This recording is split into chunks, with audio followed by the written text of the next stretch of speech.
അവന്റെ ഏരിയയിൽ ഭയങ്കര സ്ട്രോങ് ആണ്. അതാണ് ഈ ജിംഖാനയിലേക്ക് എന്തുകൊണ്ട് ജിംഖാനയിലെ ഒറ്റ ഒരാളെയാണ് മെയിൻ ലീഡിൽ ആലോചിച്ചിട്ടുള്ളൂ. അത് നസ്ലനാണ്. അദ്ദേഹത്തോട് അവനോട് സംസാരിച്ചു. അത് അദ്ദേഹം ഓക്കെ പറഞ്ഞോടുകൂടി പിന്നെ എല്ലാം ഭയങ്കര ഈസിയാണ്. എന്തുകൊണ്ടാന്ന് വെച്ച് കഴിഞ്ഞാൽ ഇതൊരു ടീനേജ് ചേട്ടാ, ഇത് ഞാൻ പറഞ്ഞല്ലോ, ഇതൊരു മല പോലെ. ഞാൻ കഥ പറയട്ടെ, കഥ ഭയങ്കര സിമ്പിൾ കഥ കേട്ടോ. അതായത് +2 അതെന്ന് വെച്ച് കഴിഞ്ഞാല് ആലപ്പുഴ ബേസ്ഡ് ആയിട്ടാണല്ലോ. ആലപ്പുഴയിൽ +2 പഠിക്കുന്ന കുറച്ച് പിള്ളേർ, ഇവന്മാർ +2 തോറ്റു. അപ്പോൾ ഇവന്മാർക്കിടെ എന്ന് വെച്ച് കഴിഞ്ഞാൽ +2 തോറ്റു എന്ന് വെച്ചാൽ ഒരു ഗ്രൂപ്പാണ് മെയിൻ ഗ്യാങ്. അപ്പോൾ ഇവന്മാർക്ക് എങ്ങനെയെങ്കിലും ആലപ്പുഴ SD കോളേജിൽ ഒരുമിച്ച് ഒരു അഡ്മിഷൻ കിട്ടണം.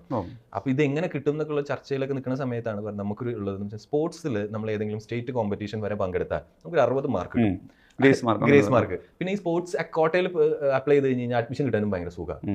ഓക്കെ, അപ്പൊ പിന്നെ ഒരു സ്പോർട്ട് കണ്ടുപിടിക്കാം. സ്പോർട്ട് ഏതാ? അപ്പൊ അങ്ങനെയൊക്കെ നോക്കുമ്പോൾ ബോക്സിംഗ് പിടിക്കാടാ, അതാണല്ല. അതാകുമ്പോൾ നമുക്ക് ഒറ്റക്കുള്ള കേസല്ലോ, 11 വരുന്നും വേണ്ട, അല്ലെ ഫുട്ബോളിന് അത്രയും ആൾക്കാർ വേണം. എന്നാൽ പിന്നെ നമുക്ക് ബോക്സിംഗ് പഠിക്കാവുന്നുണ്ട്. അങ്ങനെ ബോക്സിംഗ് പഠിക്കാൻ പോകണം. അതല്ലാതെ ഇവന്മാർക്ക് ഒരു സ്പോർട്ട് അങ്ങനത്തെ ഒരു ഉദ്ദേശങ്ങളോ ഭയങ്കര ഹാർഡ് കോർ ആയിട്ടുള്ള അങ്ങനെ ഒന്നുമില്ല. എന്നിട്ട് ഇവന്മാര് ഈ പറയുന്ന പോലെ 50 പൈസ പരിപാടിയായിട്ട് ചെന്നിട്ട് ഡിസ്ട്രിക്ട് കോമ്പറ്റീഷൻ പങ്കെടുത്ത്, ഡിസ്ട്രിക്ട് കോമ്പറ്റീഷൻ എന്നൊക്കെ പറഞ്ഞറിയാലോ, ഭയങ്കര സിമ്പിളാണ് ആലപ്പുഴയുടെ. അത് കവറപ്പ് ചെയ്ത് പിന്നെ ഇവർ സ്റ്റേറ്റ് ലെവലിലേക്ക് ഇവരെത്തും ഒരു ടീമായിട്ട്. അവിടെ വന്നിട്ട് എന്റെ പൊന്നു ചേട്ടാ, കോമഡി ഇടി കൊണ്ട് ഒരവസ്ഥ എത്തുന്നതാണ് ഈ സിനിമയുടെ കഥ.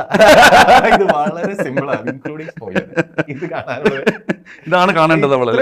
അല്ലാതെ ഇതിൽ ഭയങ്കര ട്വിസ്റ്റ് പ്ലോട്ട് പോയിന്റുകളും അങ്ങനത്തെ നമ്മളൊരു സിനിമാറ്റിക് ആയിട്ടുള്ള അങ്ങനത്തെ ഒന്നും നമ്മൾ ചെയ്തിട്ടില്ല. ഭയങ്കര make it very simple and sweet.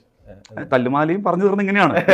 തിയേറ്ററിലാണ് ഞാൻ പറഞ്ഞ അതിൻ്റെ ഒരു ബാക്ക് ടു ബാക്ക്. ഇപ്പോഴും എല്ലാവരും പറയുന്ന സാധനം തല്ലുമാലി ഉണ്ടാക്കിയ ഒരു പേസ് ആണ്.